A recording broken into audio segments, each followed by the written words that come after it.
There is something that the Lord has been opening up to me about marriage, and I need to speak to those who would hear me by the Spirit. Marriage is not just companionship, it is divine training. It is a system of pruning, a system of refinement, death to self, and preparation for your destiny. You see, it is one of God's greatest mercies. There are certain character traits, right? Deep, hidden ones that will never show up in an upward relationship, not with your pastor, your mentor, or your spiritual authority, because those relationships naturally pull out your best behavior. But when you step into a contemporary relationship, right, a relationship with a spouse or a close friend, someone who walks beside you daily, that is where your true inner patterns begin to surface, and God knows it. Sometimes the traits that remain hidden are the very things that will choke your destiny later. So in His mercies, He will pair you with a personality type that would expose what must be healed. He's not doing it to shame you or to humiliate you, but to prune you so that you can actually carry the weight of your assignment. But here is a crisis in our generation today. We have mistaken God's pruning for personal attacks. We have confused growth pain with trauma. We have labeled correction as disrespect and accountability as abuse. Hear me clearly. If there is real abuse, get out. Your life is not God's bargaining chip. But what I'm talking about is different. You see, there's this trend, right, where women label every uncomfortable correction as trauma.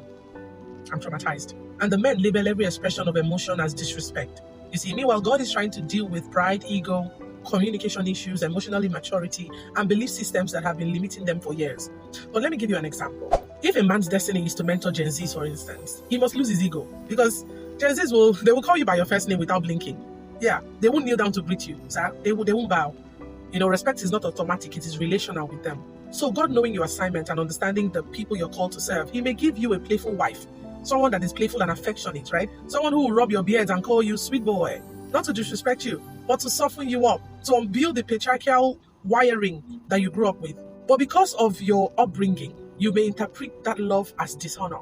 And instead of partnering with God, you begin to fight the very system designed to prepare you. The same applies to the women.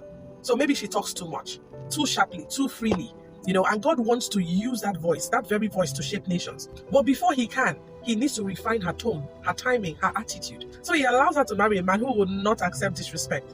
Not because He wants to silence her, but because God wants to season her voice for destiny. And here's the mystery.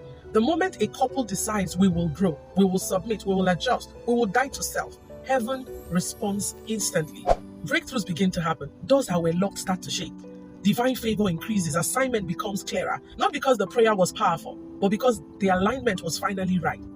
Many couples don't know this. Sometimes the breakthrough that you are waiting for is tied to a version of yourself that God cannot work with yet. You see, marriage is not punishment. Marriage is not warfare.